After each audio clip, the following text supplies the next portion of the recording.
Assalamualaikum warahmatullahi wabarakatuh. Kami dari kelompok 9 yang mana beranggotakan saya sendiri Muhammad Rizal dan rekan saya Pak Rijan. Kami di sini akan menjelaskan sedikit tentang pembahasan hukum keluarga di negara Yaman. Langsung saja saya akan menjelaskan tentang profil negara Yaman. Yaman adalah sebuah negara republik yang terletak di Jazirah Arab, kawasan timur tengah benua Asia. Negara yang secara astronomis berada antara 12 derajat sampai dengan 19 derajat lintang utara dan 40 derajat sampai 55 derajat bujur timur. Ini hanya berbatasan darat dengan dua negara, yaitu Arab Saudi di sebelah utara dan Oman di sebelah timur. Sedangkan di sebelah selatan Yaman adalah Teluk Aden dan sebelah baratnya adalah Laut Merah. Yaman memiliki sekitar 200 pulau besar dan pulau kecil. Pulau terbesarnya adalah Pulau Socotra yang terletak di sekitar 415 km dari selatan Yaman. Yaman merupakan salah satu negara dengan peradaban tertua di dunia. Zaman dahulu, Yaman wilayah kerajaan Sabah yang sangat tersohor dengan kekayaan alamnya. Namun karena penguasa dan eksplorasi bangsa lain yang melampaui batas, kini Yaman menjadi negara termiskin dengan rata-rata per kapita per tahun sebesar $800 Amerika Serikat. Jumlah penduduk Yaman adalah sebanyak 23 juta jiwa, sekitar 99,7% penduduknya memeluk Islam. Bahasa resmi negara Yaman adalah bahasa Arab. Hal yang menarik dari Yaman adalah meskipun di Yaman secara umum mazhab yang populer adalah mazhab Syafi'i. Di daerah selatan dan mazhab Syiah Zaidiyah di Yaman Utara. Dalam sebuah tulisan menyatakan bahwa di Yaman hukum Islam didasarkan kepada mazhab Zaidi. Namun penduduk Yaman Selatan menganut mazhab Syafi'i dan Hanafi. Pembaharuan hukum di negara Yaman. Batas usia perkawinan.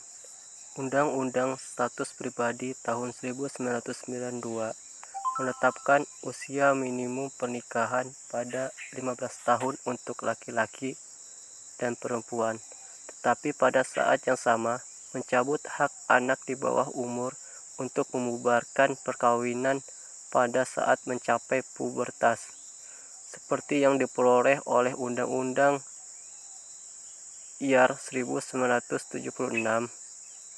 Sebelum terjadi penyatuan Yaman Selatan dan Yaman Utama, Yaman Selatan juga menetapkan adanya batas minimal usia nikah, yakni 18 tahun untuk laki-laki dan 16 tahun untuk perempuan. Perwalian. Untuk sebuah akad pernikahan yang sah, seorang wanita Yaman membutuhkan izin dan tanda tangan wali laki-laki pada saat dia tidak hadir dalam akad pernikahan, dan kemudian dilakukan oleh seorang hakim pengadilan atau pasal 5-7. Pasal 7 tidak mengharuskan kehadiran pengantin perempuan untuk menghadiri sebuah akad pernikahan. Kemudian pada pasal 10 menetapkan bahwa perkawinan apapun yang dilakukan secara paksa dapat dibatalkan. Pada pasal 15 menyebutkan bahwa wali boleh menikahkan anak perempuannya yang masih kecil atau al-sakiroh, tetapi tidak boleh disetubuhi oleh suaminya sebelum bisa kuat atau disetubuhi, meskipun umurnya sudah menginjak 15 tahun. Mengawinkan anak diperbolehkan jika ada maslahat, dan pasal 23 secara eksplisit mengharuskan persetujuan pengantin untuk perkawinan. Pencatatan perkawinan. Pasal 14 Undang-Undang Republik Yaman Nomor 20 Tahun 1992 mengharuskan pencatatan perkawinan. Mereka yang tidak mencatatkannya paling lambat 7 hari setelah dilangsungkan akad nikah dapat diancam dengan sanksi penjara. Perceraian. Undang-Undang Republik Yaman Nomor 20 Tahun 1992 menetapkan pembatalan perkawinan harus dengan keputusan pengadilan.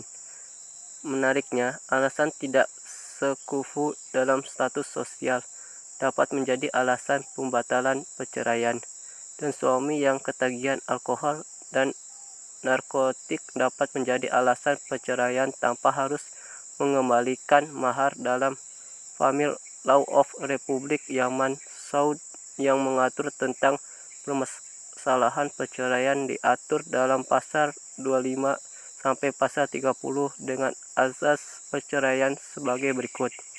Pasal 25. Perceraian yang dilakukan sepihak adalah dilarang. Perceraian tidak sah atau tidak ada, baik yang diucapkan atau ditulis kecuali setelah mendapat izin dari Badan Peradilan Pemerintah.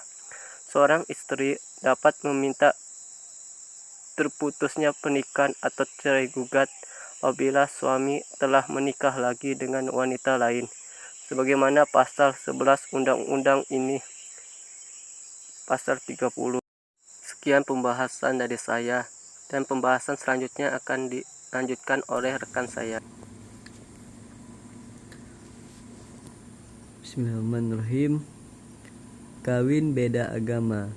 Di Yaman Utara, perkawinan beda agama diatur dalam Undang-Undang Al-Urs Nomor 31978 garing pasal 47 menyebutkan ketika seseorang non-muslim masuk Islam dan istrinya yang bukan Al-Kitab tidak masuk Islam atau agama Al-Kitab, maka perkawinan tersebut dapat dibatalkan. Ketika seseorang non-muslim masuk Islam sementara suaminya tetap non-muslim, perkawinan dapat dibatalkan. Ketika salah seorang suami istri keluar dari Islam, maka perkawinan dibatalkan. Nah, di sini kalau kawin beda agama, maka di sana dapat dibatalkan. Selanjutnya, poligami. Hukum keluarga Yaman pada saat ini memungkinkan seseorang pria muslim berpoligami dengan hingga 4 wanita juga non muslim. Jadi hukum keluarga di sana itu boleh berpoligami baik Islam maupun non muslim, jika ia dapat berlaku adil kepada semua istri-istrinya, sebagaimana dengan pasal 12 Undang-Undang pada tahun 1998 mencabut hal tersebut, kemudian mengganti dengan istilah dapat memberikan jaminan untuk istri pertama. Perempuan lain yang dilakukan terhadap Undang-Undang 1992 pada tahun 1998 yaitu membebaskan suami untuk memberitahu istri pertama atau yang telah ada mengenai niat untuk menikah lagi atau berpoligami. Terus yang ketujuh, perjanjian perkawinan. Nah, ketentuan hukum di Yaman mewajibkan istri untuk mematuhi suaminya dan dia tidak dapat meninggalkan rumah atau berpergian ke luar negeri tanpa persetujuan dari suaminya, yang mana tertuang dalam pasal 40 dalam Undang-Undang Yaman Utara tahun 1978, Qanun Al-Urs. Masalah taklik atau talak dicantumkan dalam pasal 4 bahwa satu perkawinan adalah taklik, perjanjian perkawinan yang sah dan berlaku bagi pihak-pihak, maka perkawinan adalah sah dan perjanjian pun berlaku. Kemudian ditambahkan perjanjian tidak boleh berubah kecuali atas persetujuan bersama. Mungkin itu yang dapat saya sampaikan. Saya mohon maaf. Wabillahi taufiq wal hidayah. Wassalamualaikum warahmatullahi wabarakatuh.